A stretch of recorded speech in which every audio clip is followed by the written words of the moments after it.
የ2017 የመስኖ ልማት ስናቅድ ከመጀመሪያው እቅድ ስናዘጋጅ 2016 ከነበርንበት አጠቃላይ በነባርና በአዲስ ባለፈው አመት ከደረስንበት 299329 ሄክታር ነበር የደረስነው።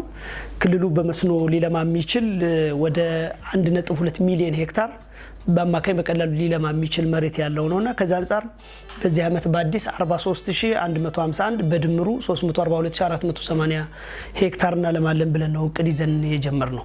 ይህንን ስናደርግ በመጀመሪያ አዲስ መስኖን 43000 ስናቅድ ከነበሩት አመታት አፈጻጸማችን አንፃር ምናልባትም 30000 ገብተን ማናቀበት ጊዜ ስለነበረ ከፍ ያለ እቅድ ነው በዚህ አመት ያቀድነው። በዚህ መሰረት 32 ሚሊዮን ኩንታል በአንደኛ ዙር፣ በሁለተኛ ዙር 15 ሚሊዮን ኩንታል በድምሩ 47 ሚሊዮን ኩንታል ምርት እናመርታለን ነው። ከዚህ ውስጥ በአንደኛ ዙር ላይ ወደ 254000 ሄክታር ስንዴ እንሸፍናለን። ከዚህም ወደ 9.4 ሚሊዮን ኩንታል ምርት እናመርታለን ብለን ነው እቅድ ያዝን። ስለዚህ በቅድመ ዝግጅት ምዕራፍ ከዛሬ ካደረግናቸው ግብርና ቢሮ በዚህ አመት መስከረም ላይ የቅድመ ዝግጅት ስራዎቻችንን ማጠናቀቅ ችለናል። እስከ ውሃ መሰረተ ልማት ተጠቃሚዎች ድረስ ያለው የመስኖ ተጠቃሚዎች ማህበር ድረስ ያለውን የጋራ መግባባትና የማቀድ በካላንደር የማዘጋጀት ስራዎች ተሰርተዋል።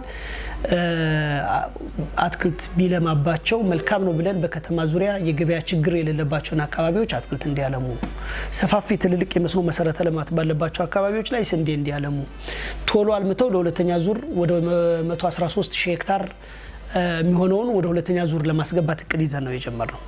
በዚህ መሰረት በቅድመ ዝግጅት የሚያስፈልገውን የማዳበሪያ ከመኸር የተረፈውንና የሚያስፈልገንን ማዳበሪያ በዚህ አመት ለመጀመሪያ ጊዜ ከማህበርም ጭምር እንዲዘዋወር ማዳበሪያ ግብዓት አድርገናል።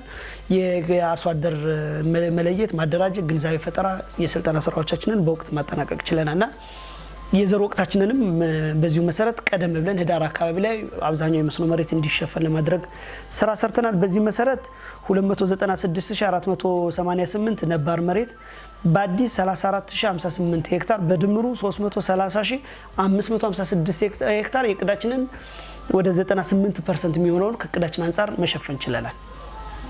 በዚህ መሰረት 32 ሚሊዮን ኩንታል ምርት እናመርታለን ብለን በአሁኑ ሰዓት 18.5 ሚሊዮን ኩንታል ምርት መሰብሰብ ተችሏል። ከዚህ ውስጥ 5.6 ሚሊዮኑ ስንዴ ነው።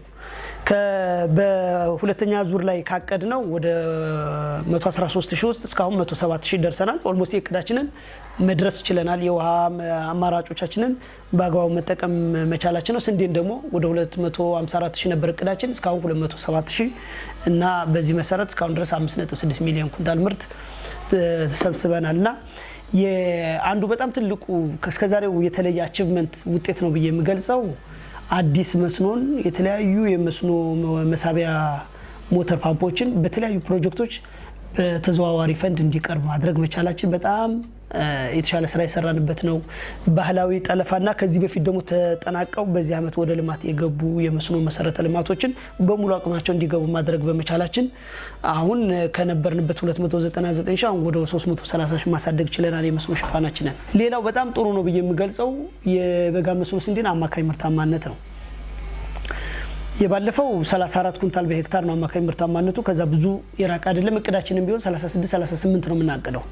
አሁን በዚህ ሰዓት 37 38 አካባቢ የአማካይ ምርታማነት ማድረስ ችለናል።